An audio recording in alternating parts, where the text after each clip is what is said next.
ఆంధ్ర రాష్ట్ర ప్రభుత్వం జూన్ 30వ తేదీ తర్వాత నుంచి ప్రతి ఇంటికి ఏఐ టెక్నాలజీతో పనిచేసేటువంటి స్మార్ట్ మీటర్లను బిగించనుంది. అయితే ఈ ఏఐ టెక్నాలజీ మీటర్లతోటి వచ్చేటువంటి ఒక చిన్న ఇబ్బంది గురించి నేను చెప్తాను. అంటే నేను ఒక 30 సంవత్సరాల క్రితం కేవలం 260 వాట్స్‌తో పనిచేసేటువంటి ఒక విద్యుత్ కనెక్షన్ తీసుకున్నాను. ప్రస్తుతం కూడా బాగానే ఉంది. ఇంట్లో కరెంట్ సప్లై అవుతుంది. టీవీ, ఫ్రిడ్జు, మోటరు ఇవన్నీ బాగానే పనిచేస్తున్నాయి. ఒకవేళ ఇదే ఇంటికి కనుక స్మార్ట్ మీటర్ కనుక బిగిస్తే 260 వాట్స్ కంటే ఎక్కువగా నా ఇంట్లో విద్యుత్ పరికరాలు పనిచేస్తుంటే ఆ టెక్నాలజీ వినియోగిస్తున్నటువంటి స్మార్ట్ మీటరు నా ఇంటికి పవర్ సప్లై చేయకుండా ఆటోమేటిక్గా ఆగిపోతుంది. సో అప్పుడు మనం విద్యుత్ లోడును మనం పెంచుకోవాలి అని మనం విద్యుత్ కార్యాలయం చుట్టూ తిరగాల్సి వస్తుంది. అటువంటి సమస్యను అధిగమించడానికి ఇప్పుడు బృహత్కరమైనటువంటి ఒక కార్యక్రమాన్ని ఆంధ్ర రాష్ట్ర ప్రభుత్వం చేపట్టింది. అంటే ప్రతి ఇంటిలో అప్పట్లో తక్కువగా తీసుకున్నటువంటి లోడ్ను అప్లోడ్ చేసుకోవటానికి, అంటే పెంచుకోవటానికి, అంటే అప్పట్లో 260 వాట్స్ ఉంటే ఇప్పుడు 1 కిలో వాట్ పెంచుకోవాలి అనుకున్నప్పుడు మినిమం 1 కిలో వాట్ అనమాట. అంటే ఆల్రెడీ మనకి 0.26 ఉంది కాబట్టి, లేదు 0.5 ఉంది కాబట్టి, లేదా 0.75 ఉంది కాబట్టి నేను కొంచెం పెంచుకుంటే చాలు అంటే కుదరదు.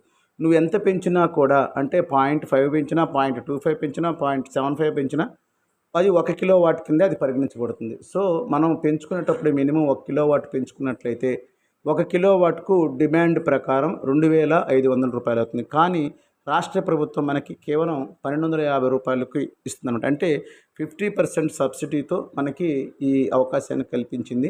కాబట్టి ప్రతి ఒక్కరూ కూడా ఈ 50% సబ్సిడీతో మనం 1 కిలో వాట్ నుంచి 5 కిలో వాట్ల వరకు పెంచుకునే అవకాశాన్ని మనకు కల్పించింది. కాబట్టి దీనికోసం మనం ఏ ఆఫీసుల చుట్టూ కానీ, ఏ మీ సేవల కేంద్రాల చుట్టూ కానీ తిరగవలసిన పని లేదు.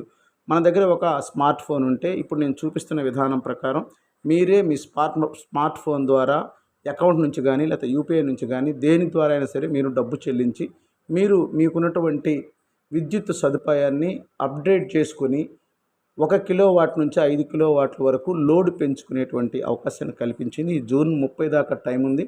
కాబట్టి జూన్ 30 లోపు ప్రతి ఒక్కరూ కూడా దీన్ని వినియోగించుకోండి. తర్వాత స్మార్ట్ మీటర్ పెట్టిన తర్వాత ఇదే సమస్య వచ్చినట్లయితే మీరు అప్లోడ్ చేసుకోవాలి, లేదా ఈ లోడ్ని పెంచుకోవాలి అనుకున్నప్పుడు విత్ పెనాల్టీతో మనం కట్టవలసి ఉంటుంది. రూ. 1000 మనకి పెనాల్టీగా రాబోతుంది. కాబట్టి దయచేసి ప్రతి ఒక్కరు కూడా ఈ అవకాశాన్ని వినియోగించుకొని మనకున్నటువంటి కరెంట్ మీటర్ నెంబరు మనం ఫస్ట్ ఎంటర్ చేసినట్లయితే దాంట్లో 50% సబ్సిడీ మనం నొక్కినట్లయితే అప్పుడే మన ఇంట్లో ఉన్నటువంటి మన పవర్ సప్లై యొక్క మీటర్ యొక్క స్థితి, అంటే ఎన్ని వాట్స్ ఇది ఉంది అనేటువంటి దాని యొక్క స్టేటస్ అది చూపిస్తుంది. దాన్ని బట్టి 1 కిలో వాట్ కంటే తక్కువ ఉన్నప్పుడు, లేదు మనకి ఇంకా పెంచుకోవాలి, మన ఇంట్లో కూలర్ ఉన్నాయి, లేదు ఏసీలు ఉన్నాయి అని చెప్పి అనుకున్నప్పుడు, దాన్ని పెంచుకోవాలనుకున్నప్పుడు మినిమం 2 కిలో వాట్స్ పెట్టుకొని ఉన్నట్లయితే మనకి బిగించేటువంటి స్మార్ట్ మీటర్ల ద్వారా మనకి ఆ సమస్య రాదు. కాబట్టి ఇది ప్రతి ఒక్కరూ, మన ఊర్లోనే కాదు ప్రతి ఒక్కరు కూడా దీన్ని వినియోగించుకుని రాష్ట్ర ప్రభుత్వం ఇచ్చినటువంటి అవకాశాన్ని ప్రతి ఒక్కరు వినియోగించుకుంటారని నేను కోరుతున్నాను. మీ నరసింహారావు.